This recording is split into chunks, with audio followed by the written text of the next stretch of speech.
Can you adjust it slightly so it's looks like it's cutting off the bottom a bit? Can you adjust it slightly?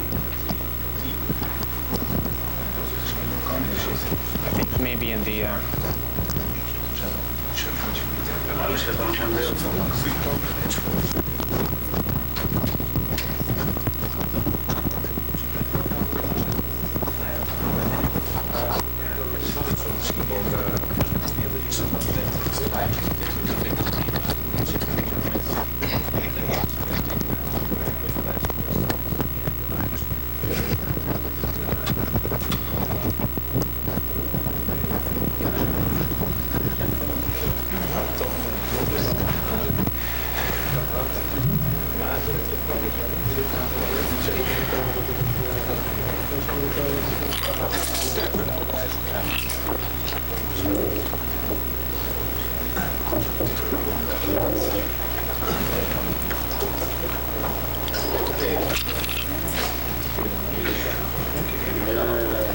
Terrific, thanks.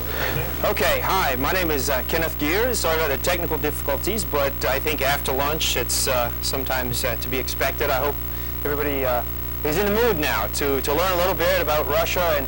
And this briefing I wrote because I'm very interested in these issues. I've studied in Belgium, Cyprus, Israel, Russia, and very familiar with, I guess, cultural and linguistic problems. I've studied Russian and French quite a lot. I have a cousin actually who published a book on which, if any of you studied Japanese, you probably have on your bookshelf. It's called Making Out in Japanese, and it is about exploring intimate relations between the sexes and foreign languages. A lot of people have bought that book who don't even study Chinese.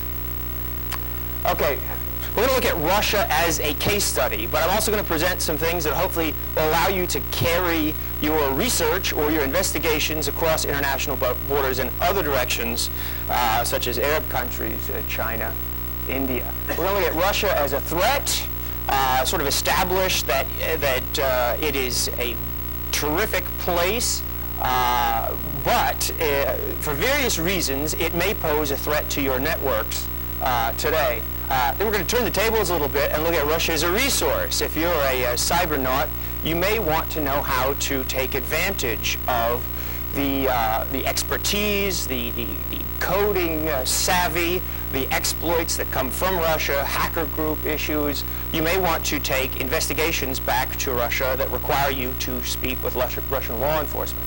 Then we'll look at how to turn that into a bit of a method that you can use in different cases, going to other countries and languages, and then we'll look at what's going on in international law briefly on this topic. Okay, Russia is a threat. Here's St. George killing the dragon, and it won't be hard to establish that for a number of reasons Russia may pose a threat to your network. Here's some background, okay, on Russia. They have excellent technical education in the East. Science and math tend to be very good studies. They tend to have a better understanding, at least than us in the States, in lower level programming, understanding of networks, what makes them up, how do things work. One of the old stories in Russia goes, if your toilet breaks, if your lights don't work, there's not nearly as many people to call for help, and so you have to learn how to fix it yourself.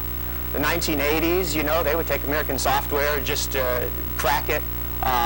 They weren't going to buy it in the store, but then also the cost issue might be a factor as well.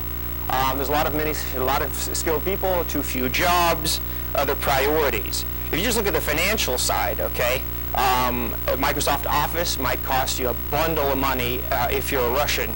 A lot cheaper to share software. And then there may be some cultural issues as well that affect this, such as more of a communal sharing culture. There's not as much of a stigma involved with buying something in a store, taking it home, opening it up, and sharing it with other folks. In Russia, maybe. I don't want to suggest anything negative about the culture. It might be very well be positive aspect of their culture vis-a-vis the United States. Anyway, Russian cybercrime. Okay, it's a history of financial crimes. You look back about 10 years ago, Vladimir Levin, very famous case in which he cracked Citibank, and it took off with about $10 million, sending it to Scandinavia, Israel, various accounts. An example of successful law enforcement prosecution, Russian telecommunications able to trace the telephone connection back to his St. Petersburg employer, and they recovered all but about $400,000 potentially of 10 million. So not too bad. Some jail time was served and several people arrested. The great Microsoft hack in 2000, according to Microsoft, was traced back to also a St. Petersburg address. As it evolves, if you tend to make money in a certain area, it tends to foster development and research to continue that cash inflow. And so there's new techniques, greater revenue. Eugene Kaspersky, which we'll talk about a little bit later, recently said in an interview about 5 years ago it was about 50-50. You had hooligans responsible for all the trouble on the internet 50% of the time. You had cyber criminals, professional criminals, about 50% of the time. And now it's about 90-10 in favor of the criminals, because there's that much money to be made. Russian resume, often involves a number of credit cards that you have collected that are usable. Now, the types of malicious code coming out, really, we'll talk a little bit more about later, has really a whole world impact. And so there's, because companies like Computer Associates have on their website determined that certain malicious code, and the list is quite long, were in fact invented or created in Russia. There are some arrests ongoing. A student just got arrested for spamming cell phones. There was a recent group arrested in Russia for sending extortion letters to UK gambling institutions. Now, you look at that, in online gambling, a lot of money involved there. So it's potentially millions of dollars if their site goes down for a few hours. And so typically what happens is once they are been had, these networks or successful denial of service could be focused on such a website. You'll get a letter in the mail which says, aha, we can do this to you if you don't pay up. And a lot of times they don't, a lot of times they do. According to the SANS group in the States, they estimate about 7,000 businesses are currently paying online extortion money to groups like that. So a little bit about the international wares movement, in part because a lot of it came out of Russia. Well over 10 years ago, you had groups that specialize in cracking software, removing the layers or the envelopes that are security protective barriers around it in order to give it to their group members or to sell it. Drinkerguy is one of the most famous groups, started in Russia in '93, spread all around the world. Lots of a typical wares site that they would own would have 20,000 titles on it. Drinkerguy tend to specialize in application software. One of the biggest international investigations we've seen so far, Operation Buccaneer, did arrest some folks, including Bandito and the Saint in Australia and Arizona. Part of this group, the Saint, he had used his place of employment at first, but it got so large and so lucrative as well that it eventually moved to his house, where the types of software and types of methods used were very sophisticated, to include only knowing the screen name of the other people in the organization, the sophisticated encryption on the drop sites as well. Here is a Black Hat Defcon connection. I had the privilege of hearing this talk, and Defcon 9, Dmitry Skryarov, he presented the advanced ebook processor, Defcon 9, Defcon 9, and was immediately arrested afterwards. His long confession is on the FBI website and makes for some interesting reading. He had to say, one, he knew that this product was intentionally developed to protect Adobe's copyright rights to certain books, and two, that he wrote this program precisely to violate that copyright protection. It's a long and involved story, but to make it short, he was eventually acquitted, much to the happiness of groups like the Electronic Freedom Foundation, because in part, at the same time, there was a case involving the prosecution of a certain Norwegian who just wanted to get around the issue of playing a DVD on his Linux laptop. Social engineering plays a role in every successful financial crime, I would say, on the internet. This is Russian style, okay? I don't at all want to suggest here that you can't find the love of your life on the internet. I actually happen to know people who have done precisely that, and it has worked out very well. However, from Russia, there are a number of scams ongoing. The U.S. Embassy in Moscow gets about 10 phone calls a day from Americans who are over there trying to find the person to whom they've been sending gifts and money, perfume, and toiletries for the past year. And what they turn out to be is an imaginary figure in the mind of a criminal, online criminal. Viruses, some of the most malicious viruses to date within a whole world impact have come from Russia. Now, one of the interesting aspects of this is the money that is generated from Russian malicious code tends to be recycled or laundered into other types of crime, to include smuggling and prostitution, the trading of goods. This is one interesting aspect about it. They steal your PayPal account information, your eBay account information, and what they can do then is, without money at all, they can trade goods back and forth in cyberspace, and this works out quite well for them. Joe Lopez, recently in Florida, he was a victim of the core flood virus, and about $90,000 from his personal bank account was transferred to Russia, and he had a really hard time dealing with law enforcement and the banks, because the bank said, well, from our perspective, it's not our fault. It's your computer that was hacked. Somebody had a legitimate username and password and, logged in and transferred the money. And he turned around and said, well, look, you should have some type of protection in place. This is a very unusual transfer for somebody like me, and you should have stopped it or given me a call. So he was kind of stuck, and his Bank of America did not want to help him. Now, some of these attacks have become very sophisticated and almost just completely exposed a couple of Microsoft products, IIS and IE, with alarming weaknesses. This is a Russian group called HangUp. This is the Broadview Trojan. And what would happen, the interesting thing about this is that there was a number of factors involved to make it a fairly sophisticated attack. All you had to do was visit one of your favorite websites, and if it was in a window in which your website had been affected by this, it spread like a worm, would go to IIS servers, and it would add something to the bottom of the page that would be allowed to run on your machine, and invisibly, when you visited that web page, your machine would go to this IP in Russia and download a keylogger.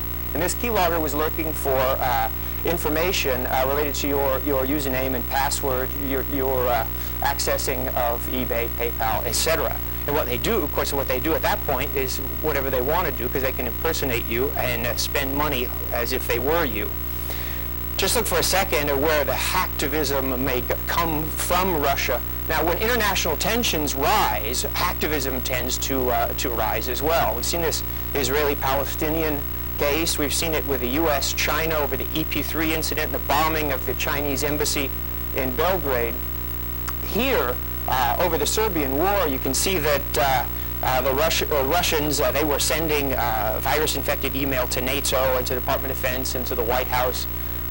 It doesn't appear that any military operations were even slowed down. However, you never know. I mean, the sophistication could rise with this type of activity over time. And evidently, during this same campaign, certain databases, evidently from the UK, were stolen that may have been of value.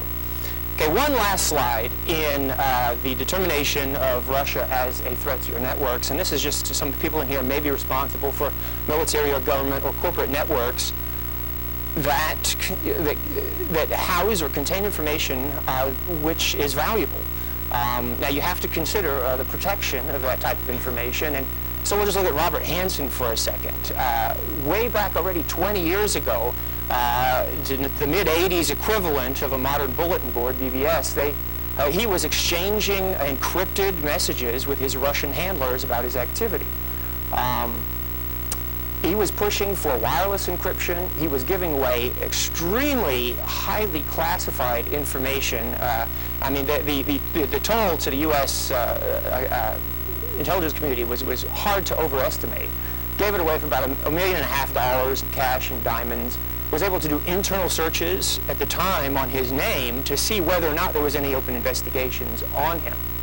Okay, enough about Russia as a threat. Let's talk about turning the tables a little bit and looking at Russia as a resource. Plenty of Russian hacker sites that you may want to visit. But one of the things I want to talk about is the language barrier that you may encounter as soon as you get there that may impede your progress any further.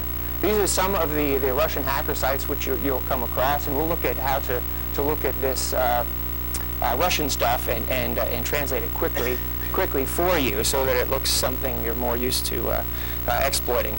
Okay, hacker sites, here's a list for you to start with, and I visited them, and they all should be up.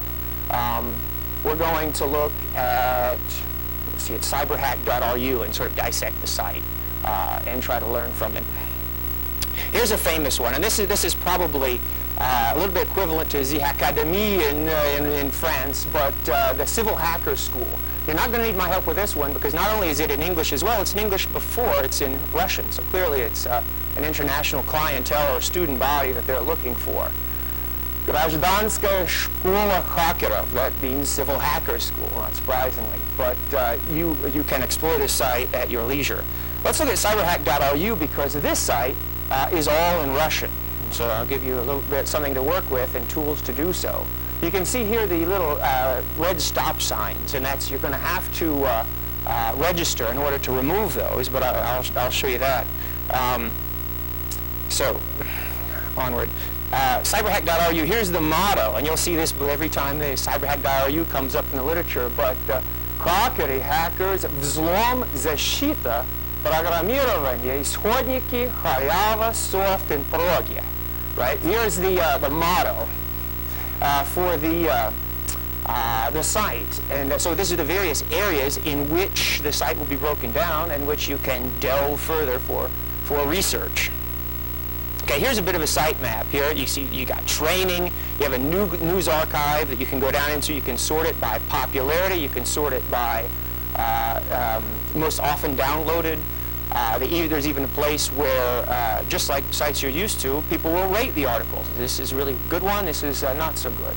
There's the forum. And to do that, of course, to follow in the forum or forum and chat, of course, you'd have to have open several windows at once and be doing some real-time translation, but that's, I'm sure, not a problem. The hacker tools you'll find very similar to ours. Port scanner, anonymous email, DNS informer, statistics, and we'll look at least one of their friend sites. Here on another page breaks them down with some graphics just in case you have trouble.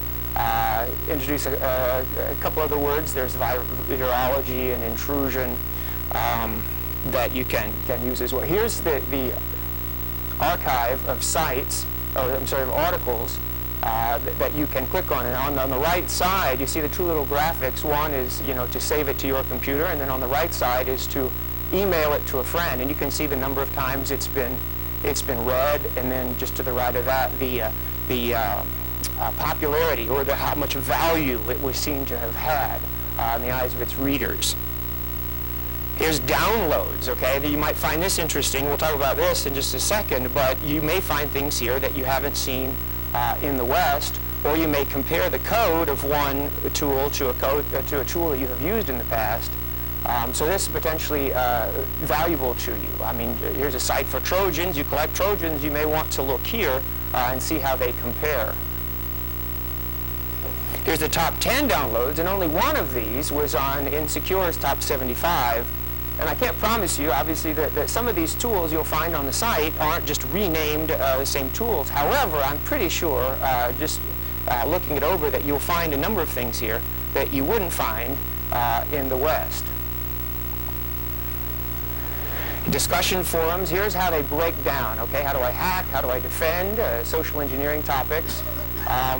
So even things to buy and sell at the bottom. So potentially there's going to be a number of things here which you can learn at least about Russian hacking culture that you may find of use, especially if you're trying to trace back some bad activity on your network to this country. Here's a site with the hacker tools on the site, okay?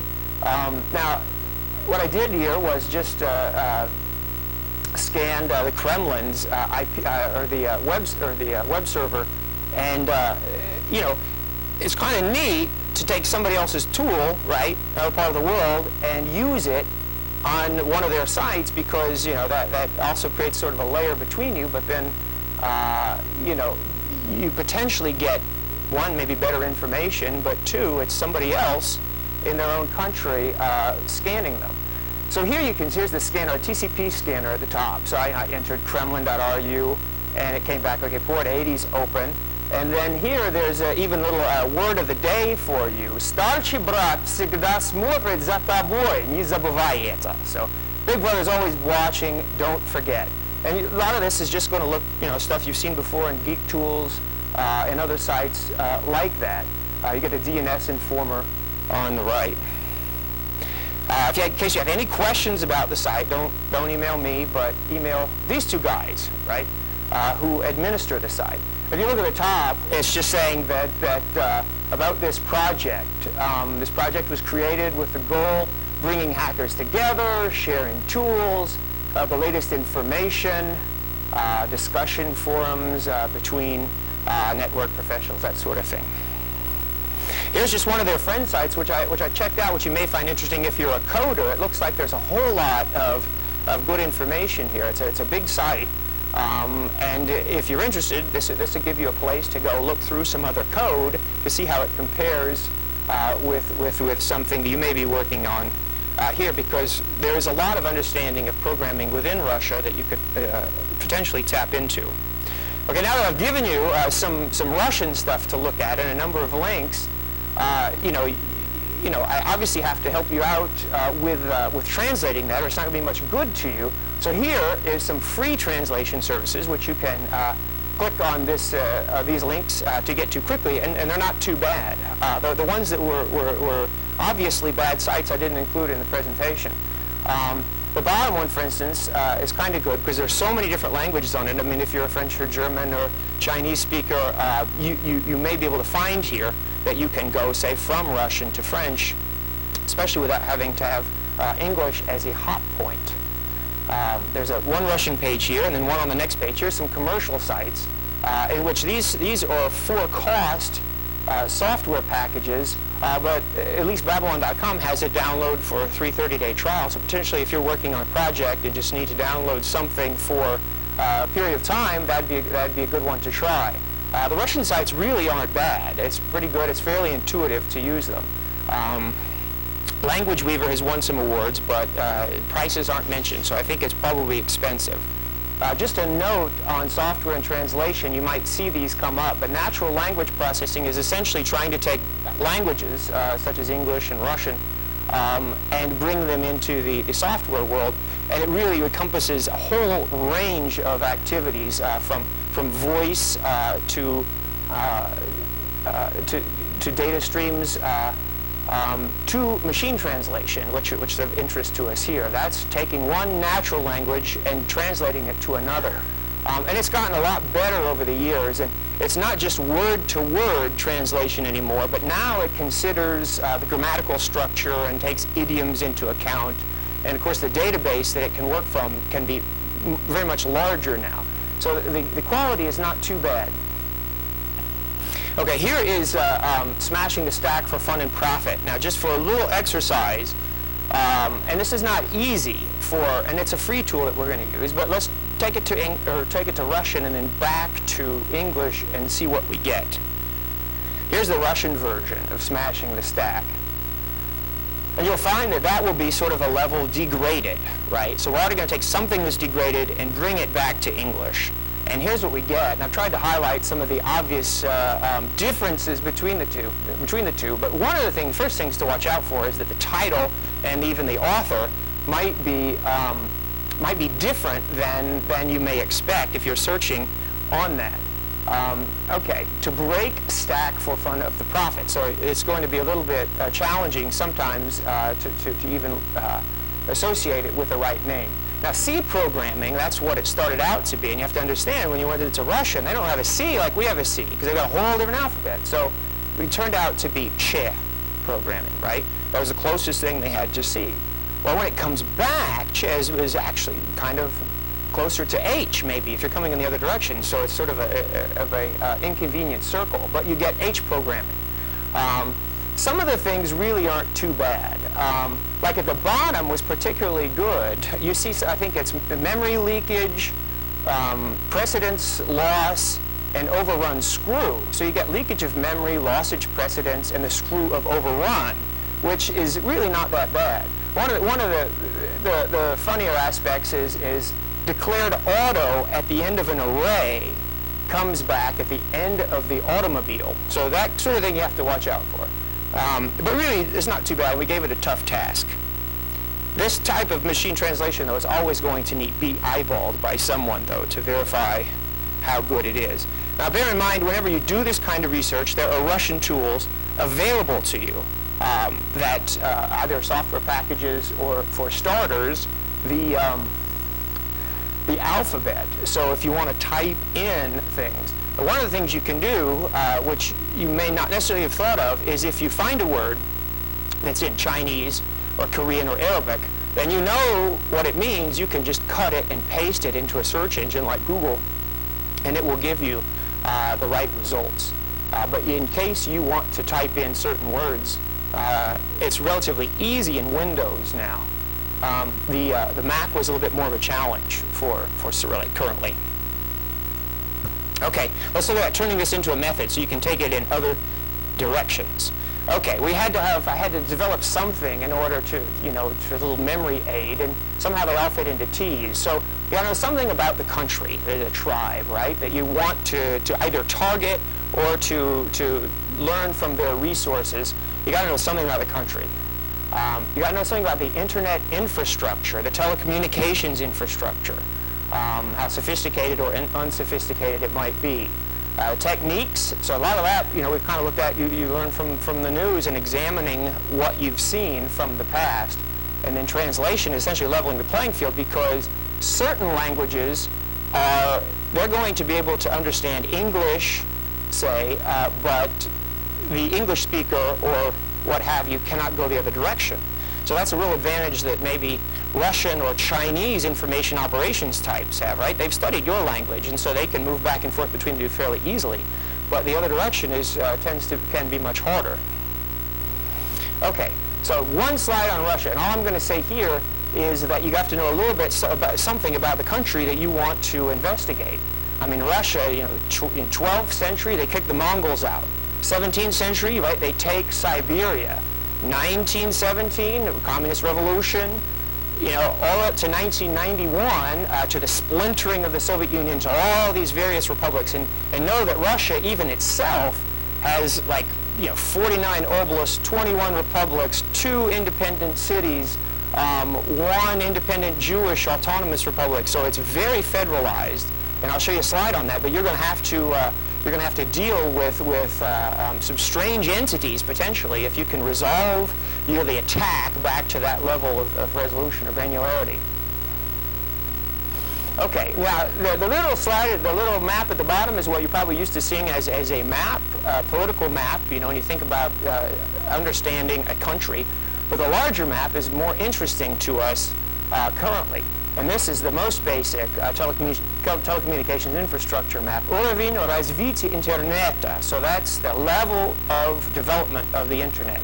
And the white one, it says almost exclusively undeveloped. So you'll see it'll tend to follow the population lines, and then of course you have to, you have to cross Russia. You have to bring Asia and Europe together, and of course Russia has always played that role. But you'll find Moscow on the left, where you see the coming together there, and where you see the darker patch in the middle, Novosibirsk, and then way on the right side, there's Khabarovsk. And so here's the basic layout of the country. And so when you're studying it, you can see how to get in and out of a particular country tends to be very important. I mean, if you want to hack the Congo, you may have to go through South Africa. There's no other way to go. Or you want to hack Libya, you may have to go through Cairo. What does that mean for your attack, and what does that mean for you know, the country who sits in the middle, the ability to collect on what you're doing, right? So that's the nature of routing. There's a lot of limitations to it. So back to Russia, you can see the main trunk lines in the country. You can see their international connections and where they come and go from, how many there are. There's only 3 undersea fiber optic cables. If you do some research, you can actually get the names of the companies that are involved. So they've got a lot of satellite communications, because out east, they don't have a lot of landlines. It's the biggest country in the world. It's twice the size of the U.S. So when you look at a network map, way out on the east, all you're going to see is little satellite pictures, because that's all they've got. But here are the companies, right, that are going to be responsible for that data flow.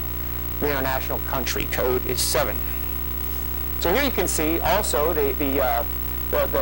not only where the people in Russia live, but whether or not they're connected to the internet, right? So you're going to see down the middle, the blue area, the Urals, that traditionally divides Asia from Europe. And again, that's one of Russia's roles, is to bring the two together. But that area right there is mountainous, and it divides the two. And you'll find most of the people on the internet as well are going to be on the left side. Just some comparison between countries. And one thing I want to point out here, okay, Sweden is at the top of the list. Almost everybody's connected to the internet. Russia's at the bottom of the list. They're relatively speaking the fewest people connected to the internet. Well, there's a lot of people in Russia. So you're going to have, and it's going to be, this is about 2 years old, so you're going to have at least 3 times the number of people in Russia connected to the internet as the number of people in Sweden. So those are 2 different ways to look at it. Okay, here's a more detailed look at Telecom. And Telecom has been around since the 1800s. Been around a long time. It's seen the entire Soviet Union sort of rise and demise. And so they, back, I think it was in 1885, they brought Japan and Europe together, right, with the first landline. And so you'll see that's still there. We're in the year 2005, and you see all those little satellites up there, because nobody's going up there with a landline. Here in the middle again, you see Moscow, Novosibirsk in the middle, and on the right, Khabarovsk. And so those are the main lines you're going to find. Something about 80 countries, they have direct connectivity with digital. And now there's about 60 federal cities within Russia that have modern digital infrastructure. And there are literally thousands of companies that are vying for the money that's in Russia now for telecommunications revenue. Here's a map, and I mention all roads lead to Rome, or they say about England that every town in England has a city that's pointed towards London. Well, here you can see the domination of Moscow over the rest of the country. So if you want to get certain places, you know, you want to go to St. Petersburg, or you want to go out east, you're almost certainly going to have to go through Moscow, and that's what I want to point out with this slide, right? It's unlike some other large countries in that you'll find the domination by the country of Moscow to be quite significant. Okay, now I've shown you maps that you can find on the internet, right? But just so you know, you can learn to fish yourself and do trace routes, collect the information in text files, and analyze it and build this map yourself. Right? There's a number of good things you can learn from trace routes, but one of the things is plotting them on the map so you know where you are. Don't underestimate the value of finding the contact information for these networks. There's a whole lot of good information that you can glean from the contact information, including the syntax of emails. You know, if you see, you know, at Citibank.com, jsmith at, you know, rjohnson at, then you know it's first initial last name for the network, and you search the internet for that, and you can find a lot of good data, you know, for your study and your research of the network. Here's visualroute.com. Some of you may have played with this tool. You can try it online. It's relatively cheap, but it's a visual tool, and you give it a Russian IP address, or in this case, Kremlin.ru, and it'll go to Kremlin.ru and plot it on the map. One of the good things about it is you can click on any one of these lines, and it'll give you the who is information. So you can do this yourself with a little batch file, and it's not that hard to find on the internet long lists of Russian, or you fill in the blank, Arab, Chinese web servers or IP addresses. I mean, I literally collected many more than I could hope to go to. So I started this by just running this with about 1,000 Russian IPs, and as it turns out, that was just so much more information than I could hope to analyze.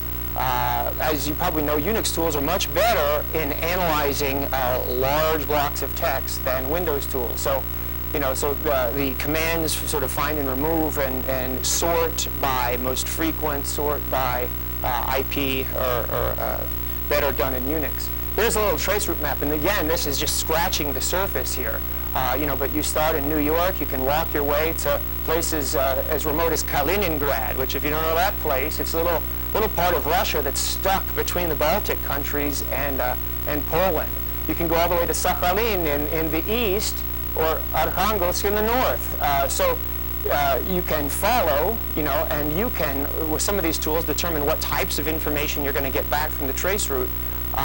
But you can pick out any node, too, that you'd like to do more research on and just trace route to that particular node. And a lot of times that'll give you information about the type of machine it is, the type of software,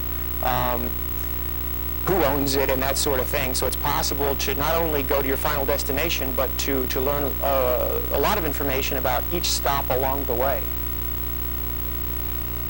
Here's some major IP ranges from Russia that you may find in your logs.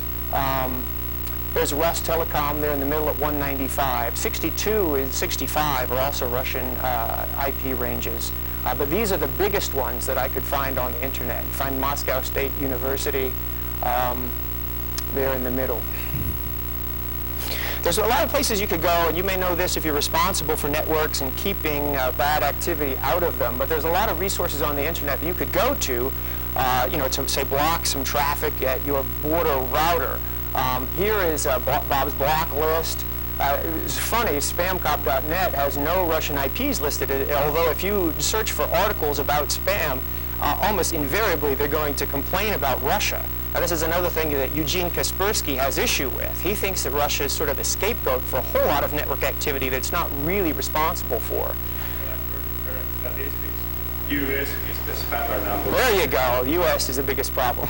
Well, they can spam. Yeah. They can spam. Right, right. Well, that's terrible, right? That's terrible. We can spam in our country. Okay, don't ignore the main sites, right, that Russia is going to offer you. Here's the official Russian site in which you can go in the direction of legal issues, the direction of security issues, political issues from the main portal. At Kremlin.ru, here's the president's site, and this is one of the few, I think, that you're going to find that has an exact translation of the original Russian. This is one of this Vladimir Putin's page, right? Here's a cybercrime office for Russia, and this is a really pretty good site. It's only in Russian currently, but evolved out of the Spider Group, which was a group that they had set up in Russia in order to look at the issue of cybercrime. But here you can find information about information security in general, Russian law, understanding from a Russian perspective. The anthology is good. I'll show you that in a second.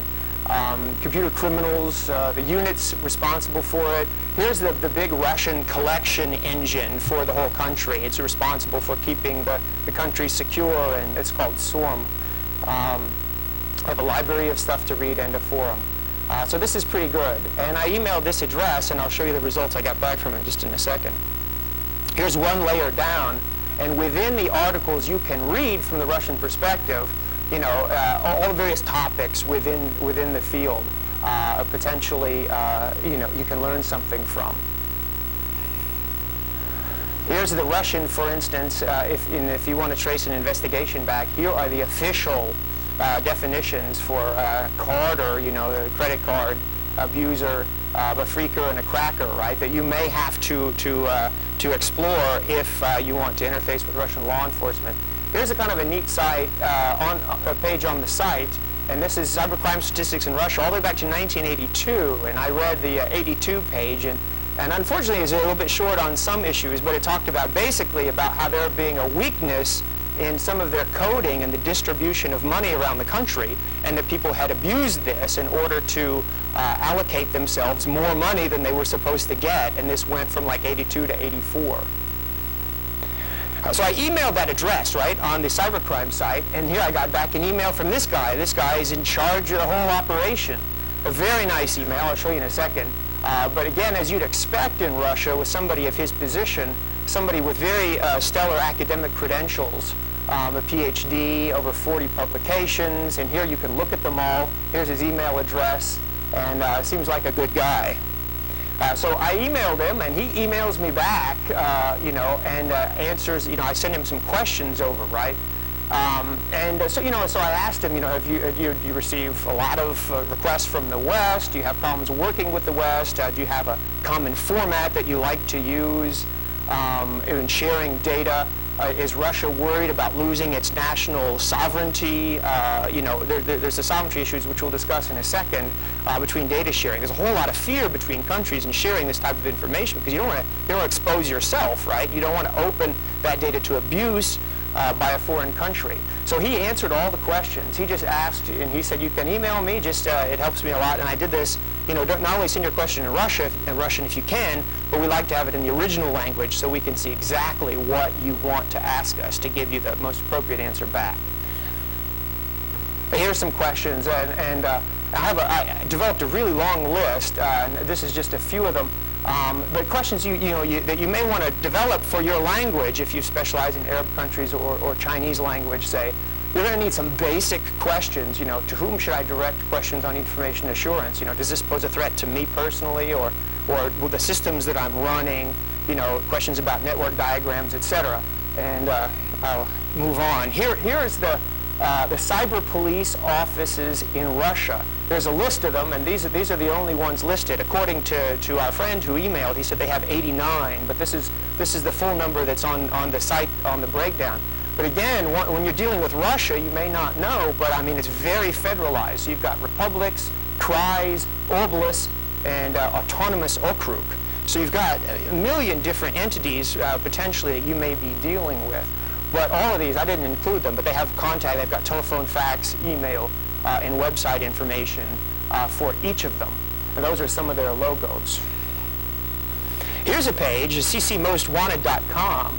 And I wasn't quite able to see exactly why they had put this together, but they have a huge list of links on this site to international cybercrime offices. This is just the UK list here on the right. So they have quite a lot of real specific issues if you're at that level of granularity. Here's a list of just some Russian malware that has come out the past couple of years. And these run the gamut from, you know, password crackers to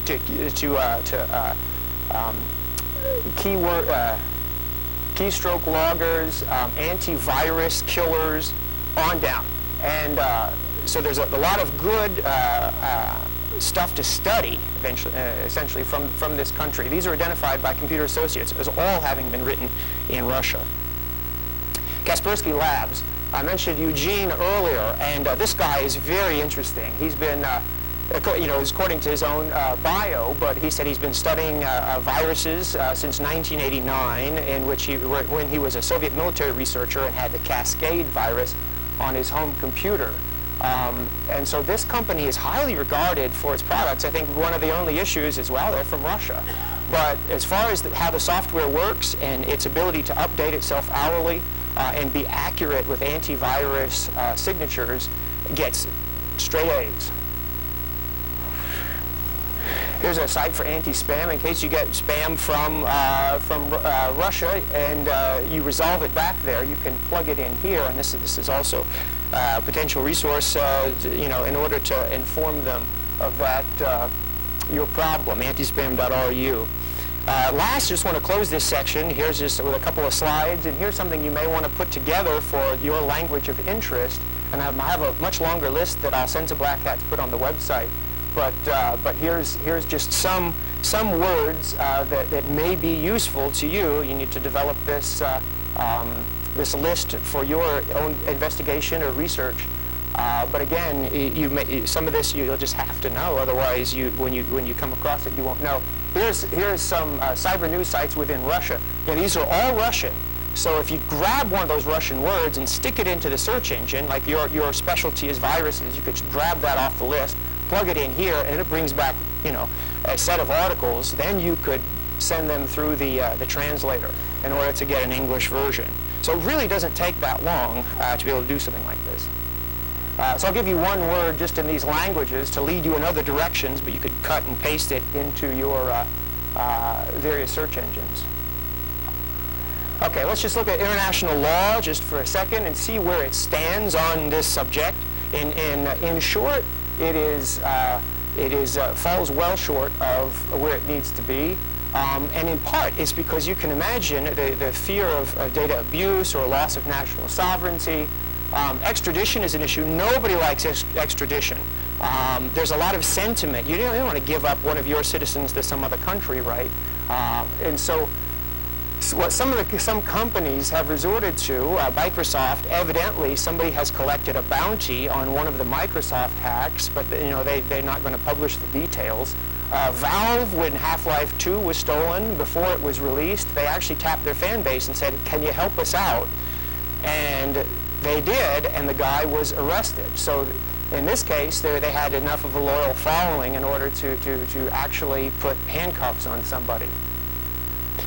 The problem with the internet being a borderless medium is that you cannot hope to interview every human being that crosses your borders every day, much less open every data packet and examine it for malicious code.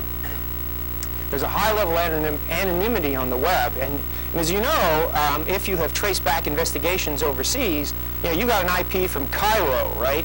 You pick up the phone, who you going to, you know, who's going to answer the phone but somebody whose first language is Arabic and second language might or might not be your own.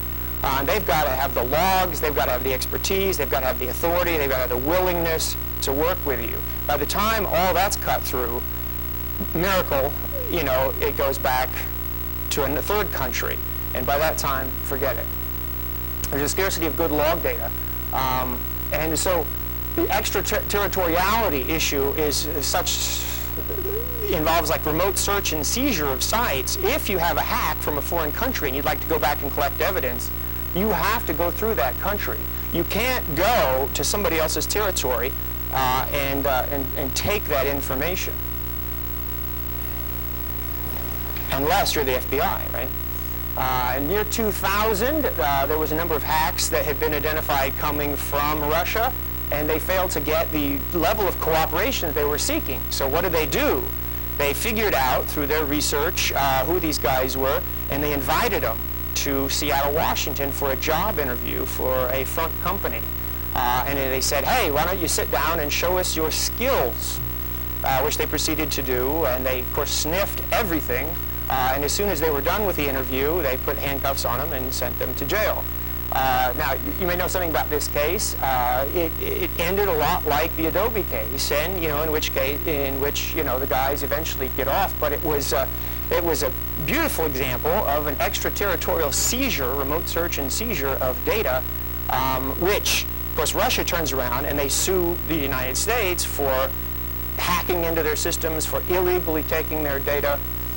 And the European Cybercrime Convention is the one main effort right now to sort of break through this issue, and it would like to have some type of international task force like Interpol, but it's dealing with the same issues and the same problems. It does not suggest that you could ever do a remote search and seizure without permission of that country. So essentially you're in the same situation you were before, having to pick up the phone and call somebody and find somebody who can speak your language. So really it's only sort of a continuation of something that exists right now, sort of between Scandinavian countries and Brazil and the States, in which they have a system in place in which you have a telephone number that you could call relatively quickly and try and report abuse. So no cross-border searches, even in hot pursuit. That's really important because that gives, say, cyber criminals time to get away, and this type of data is very time sensitive, right?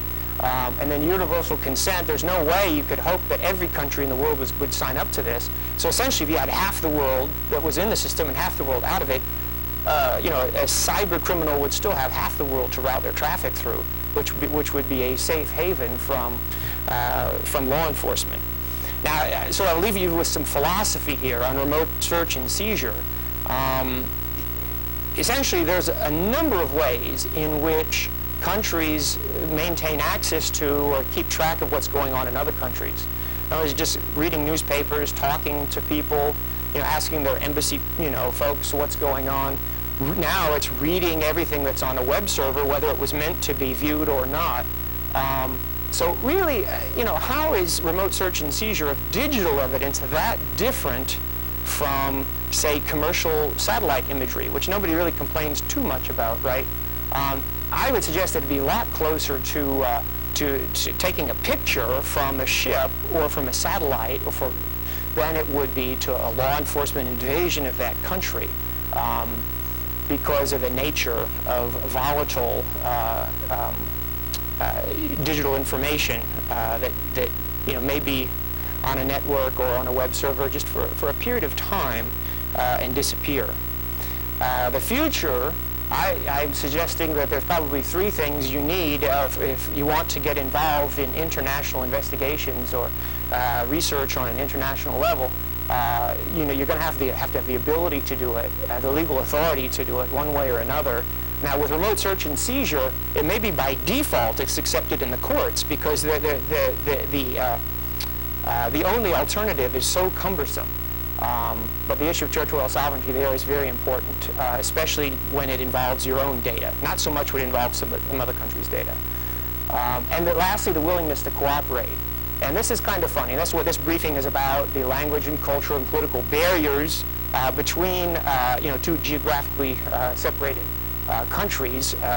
And I'll leave you with, it appears the PRC CERT is staffed by one person in a country of 1 billion people who doesn't speak anything but Mandarin Chinese. So that's part of the issue that we're dealing with, right? Is that the language barriers are that huge. It's essentially going encrypted like that.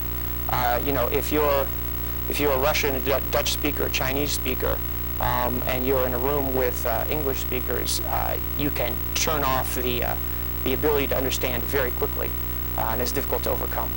So with that, I'll leave you and just take any questions if you have any questions on this topic about anything at all related.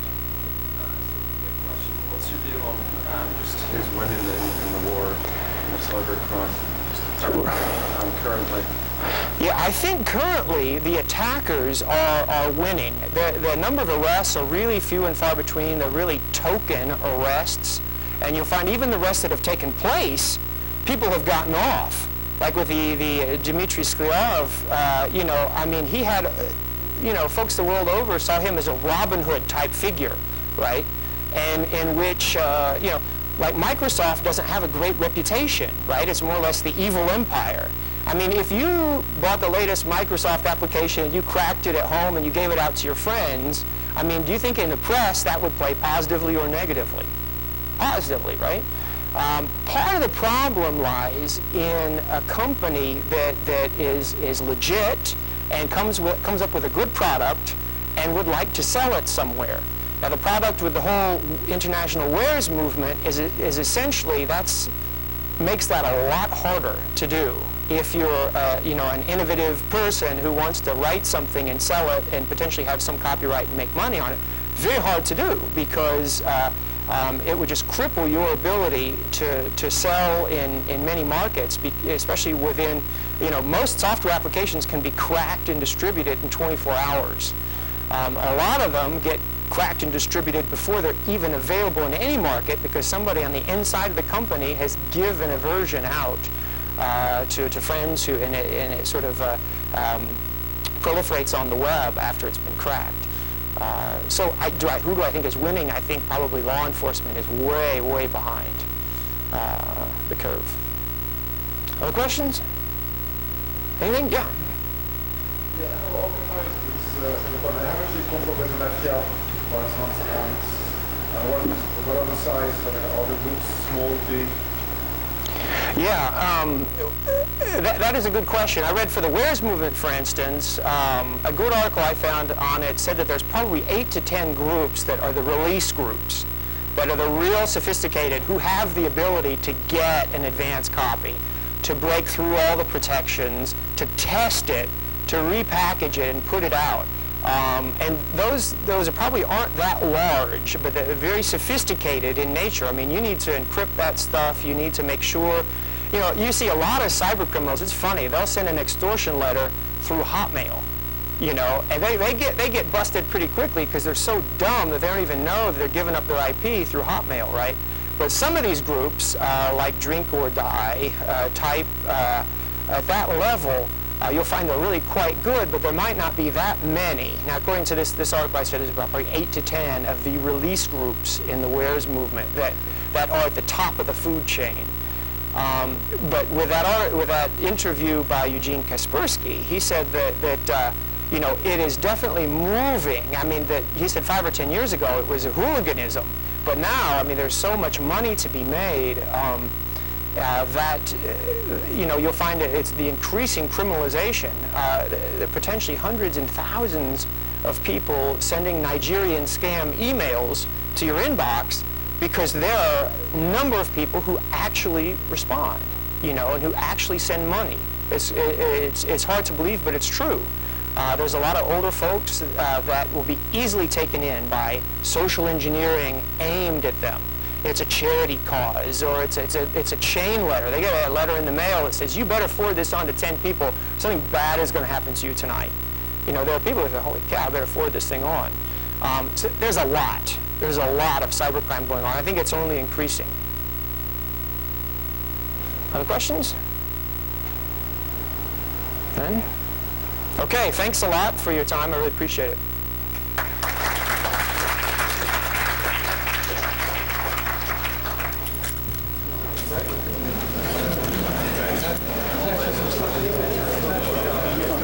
I just have 2 quick comments. First of all, it's really nice to